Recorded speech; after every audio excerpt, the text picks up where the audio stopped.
Hello YouTube, it's DasGregor, and welcome back to another Linux First Impressions. Today we're going to be looking at something a little different than my normal style video. Today we have installed Oz Unity. Now, first, before I go into this review, I'd like to state for everybody out there that this has been a very hard week for me, and this has been a very busy week for me. I had most of my work hours completed in 3 or 4 days instead of 5, and 12, 13-hour days or long days. So I didn't really get a chance to really dig into Oz Unity the best that I'd want to do. But I also tried last weekend to focus on a couple other distributions that were just giving me a terrible headache. There was one that I was trying to install. I was looking at Nix OS. In a virtual box it worked great, but when I tried it in my test box, I couldn't get the GUI to work. I couldn't get KDE to run. Mainly it was dying due to graphics problems, and I'm not sure. I read that there were some problems, of course, with NVIDIA chipsets and the Nouveau drivers with Nix OS, so I kind of threw that out the window for a while, said I'll check it out later. I looked at Tangglue, and Tangglue was looking okay, except I couldn't get internet to work at all. It was acting like I had no internet connected whatsoever. So I threw it out the window and I started doing some random, hey, show me a random distribution out on the distro watch. Let's find something I can do this week. I ran across Oz Unity, and I thought,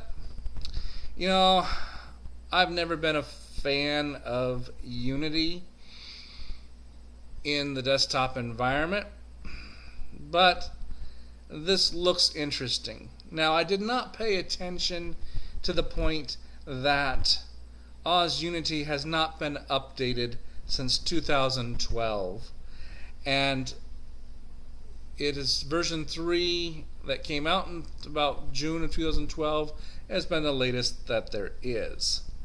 So it's a 2-year-old distribution that has run into a lot of problems because nothing's been updated. Now, if you look at Oz Unity's page on the distro watch, it actually states that it was updated as recent as July of this year. So I thought, well, that's just a month ago. I can do that.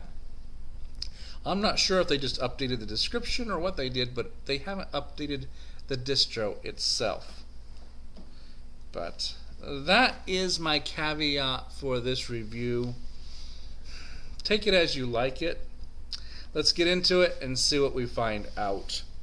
First off, it's Unity, and that turns me off immediately.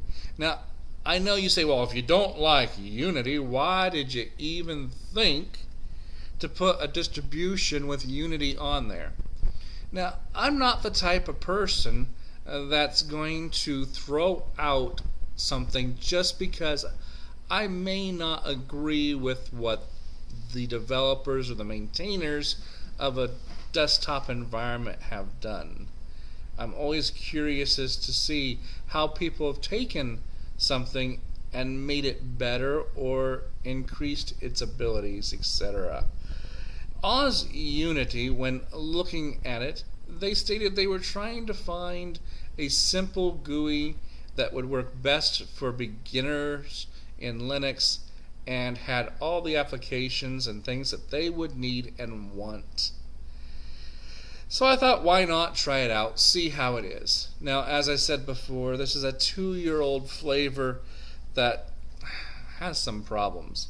I got GUVC to install OK, and I got Simple Screen Recorder, as you see over here, to install OK, which I'm going to go ahead and minimize to get rid of. And what you see right here is your basic desktop. A little bit of color splash, but for the most part, nice black and white, crisp theme here. And of course, you've got your borrow here. Now they had this auto hiding, and I just said, nah, I prefer just to have it out. So I did change that. As you can see, as we kind of glance, it has the console there, files, Thunderbird, Firefox as its browser, the GIMP, Inkscape, plenty of very good applications, at least on the bar here. Blender, LibreOffice, all those things. Synaptic Package Manager, the Ubuntu Software Center, Unity tweaks. Thank goodness for Unity tweaks. You can actually change some things around very easily using the Unity tweak tool. I'll pull that up so you can kind of see it there. Now, I'm kind of going at this from an idea that I've never really looked at Unity too much, other than to say when it first came out, I did not like it. But this allows you to tweak a lot of the good stuff in the window manager, in the launching application system, etc., the appearance, to kind of make it more feel better for yourself, which is nice that they've done that. And then I started thinking, well, gee, is this all that they thought was the greatest? And how do I get to a menu so I can see? So I click up here, for instance, and nothing. And then I come to search your computer and online sources. Well, that's kind of, why would I do that? But when I clicked on it, as you can see, I've got simple there going. This is actually what I first came up to, is like search your computer. Okay, not really sure what to go and do from here. So I start looking around and I say, okay, that's the home. And this one here, I thought it said applications. There we go, installed. And let's get rid of that search. And I said, oh my goodness, there's where everything's hiding. I didn't know where everything was hiding at all. And then I've got Chromium web browser. I've got my favorite Clementine. Yeah, I got comic book reader here. I got all kinds of stuff. There's cheese. I could have used cheese instead of GUVC View. I bet you that would have worked out okay. And there are all kinds of applications suddenly at my fingertips. Audacity. Audacious. Woo, woo. I'm in heaven. I got all kinds of applications I can play with. As you can see, they've got lots of stuff installed. And this is great. Now, I don't know why some things are bigger than others. Like, look there, K-Sudoku. And a real big icon for that one. And some of these others are kind of little, but hey, at least they got something here. And you move on, they got lots of things. There's Play on Linux, Opera. Of course, I installed Simple Screen Recorder. No, I'm not just looking at the icons that have color. There's some other stuff, just none of those are popping out at me. Gee, I wonder why. Anyway, they do have a great number of tools that you can look at and view and see and check out. But then I thought, what if I didn't like Unity, but I liked how they've set everything up? So I get out of this thing and I say, hey, let's install myself some KDE. So I throw in my credentials there to authenticate, and I get the Synaptic Package Manager, and I go to KDE, and I'm trying to find the full version of KDE, and there it is. And I say, okay, cool, I can install this. Mark for installation. And it says, you are about to install this software? Sure, mark it all. Let's do that. Oh, red mark. That means something bad. So then I say, well, let's see what it says. Oh, you can't do this because you got fixed broken packages. Now, granted, this is pretty much out of the box. And then you'll say to yourself, 2 years old, what do you expect? Now, I tried to fix them. I can't remember, fix broken packages. And, of course, unable to correct the problems, blah, blah, blah, blah, blah. Everything's broken. I'm lucky I got GUVC View and Simple Screen Recorder.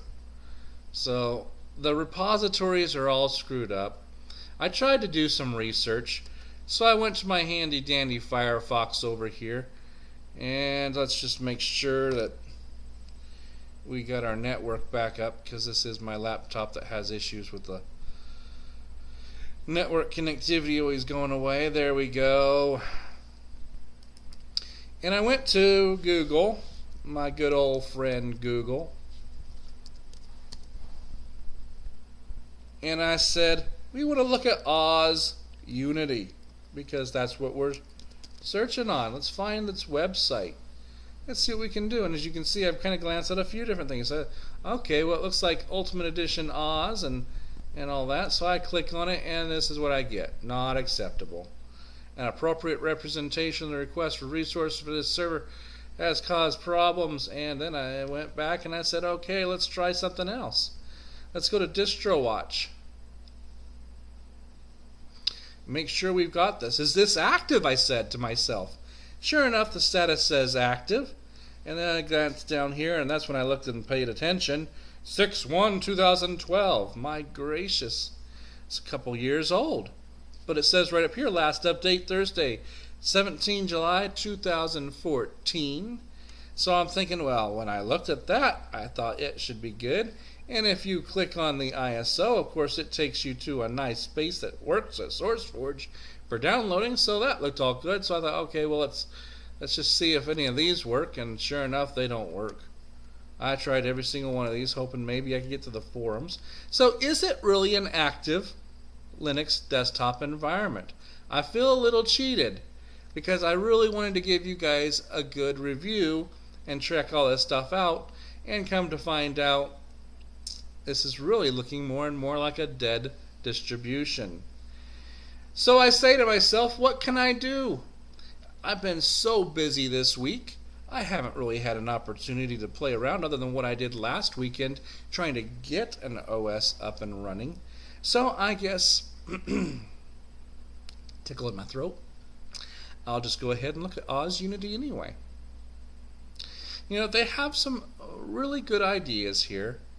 They've given you plenty of software. And I'm sure if the maintainers or developers of this distribution had the time to continue with it, they could have really turned this into a very nice distribution that could still be used today.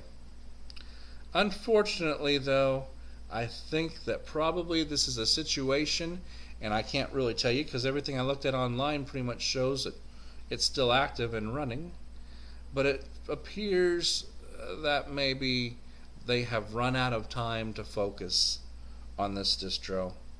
And I'm really a little disappointed because I was wanting to give Unity not really a second chance. I will personally never ever use Unity except in testing different distributions out.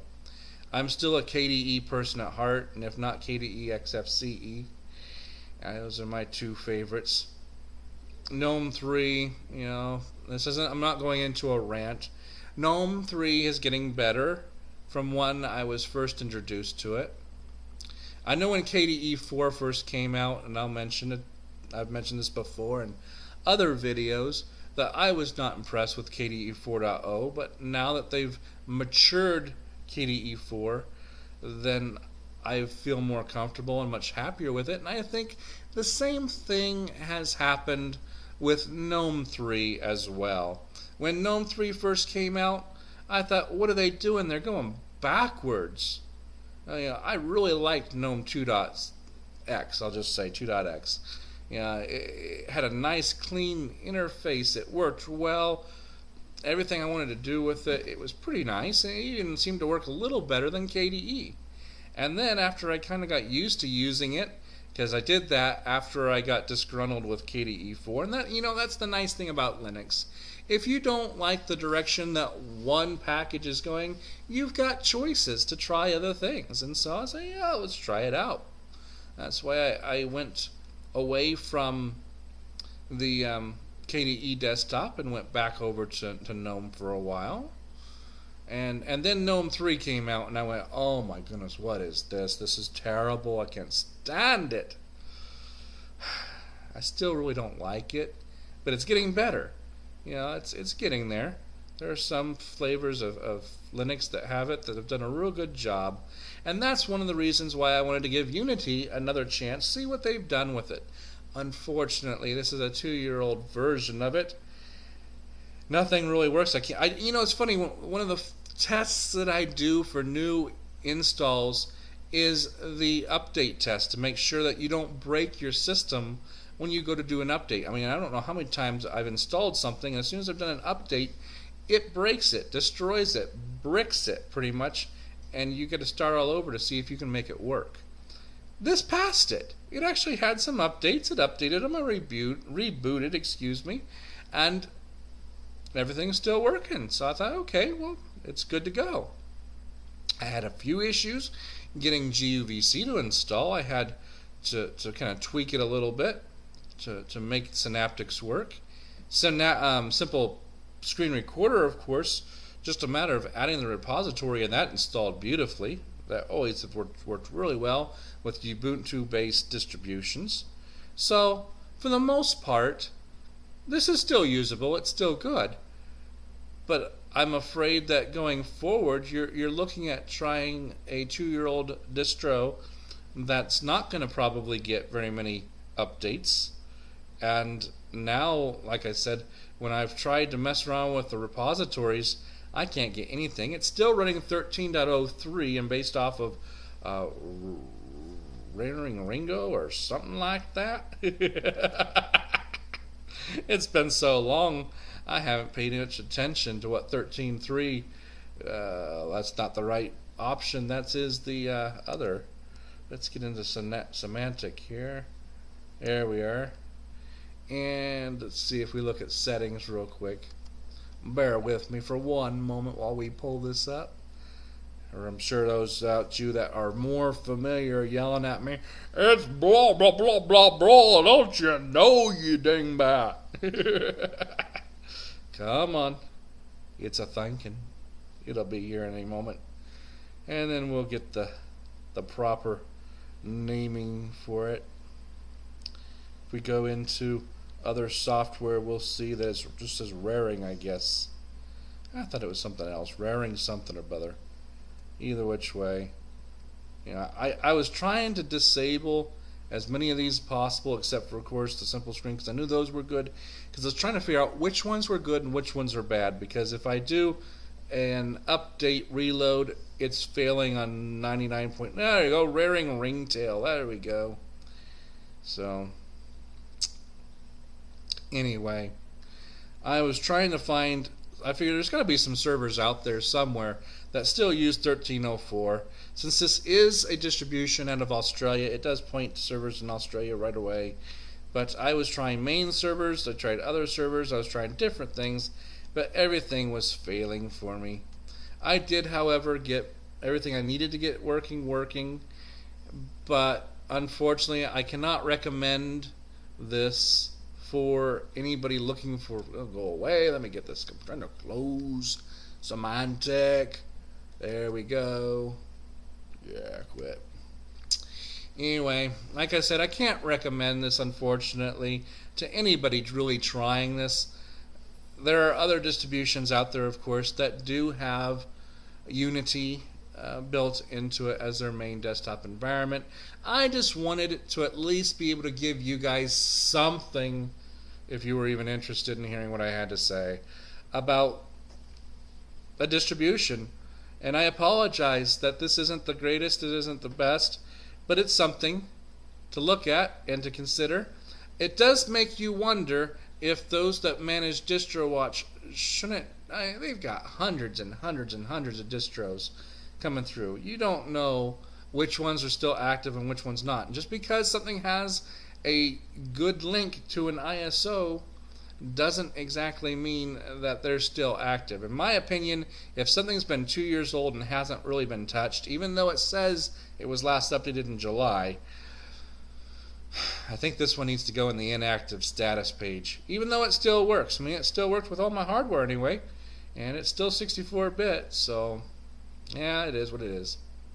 I will shut up instead of continuing to ramble at this point, upload this and get this out there for you. I apologize. The next 6 to 8 weeks for me are going to be some of the worst weeks of my working. Right now, I'm on the road 3 to 5 days a week and easily traveling 400 to 600 miles a week. For those of you that use kilometers instead of miles, there's roughly, I think, about 160 kilometers every 100 miles. So take and add about another 240 to 300 kilometers to that 400 miles a week, and I'm driving about 700 to 800 kilometers a week probably. A lot of stuff. I have to make a lot of visits between now and the end of October. This week, like I was mentioning at the beginning, 12, 13-hour days. It's difficult for me, and I've got to focus on, of course, what pays the bills before I get to play with distributions and get videos out to you. But I do what I can. I do know in September I'm going to be away a lot. Half of September pretty much I'm going to be on the road completely out of town and away from my home. I'm not sure if I'm going to be able to do distributions those weeks. We'll just have to wait and see how things go. You know, if I can bring my extra laptops with me, maybe when I'm sitting in the hotel rooms late at night bored, I can do something. We'll see. But anyway, if it's morning, evening, noon, or night, whatever you're having, I hope you enjoy it. Thank you for your view. Thank you for watching. Thank you for many and many of the different distribution requests that you started throwing at me. I've got to start writing them all down and trying to find some of them and seeing if I can't get those installed and do them. I really had hoped I could have brought you this week NixOS, but I'm afraid there's just a little bit in there that needs a little bit more tweaking before I can figure out what's going on. I may have to just do it in a virtual box instead of in a real system, since it doesn't like my laptop hardware. Any which way, thank you much, and we'll talk with you all later. Bye, guys.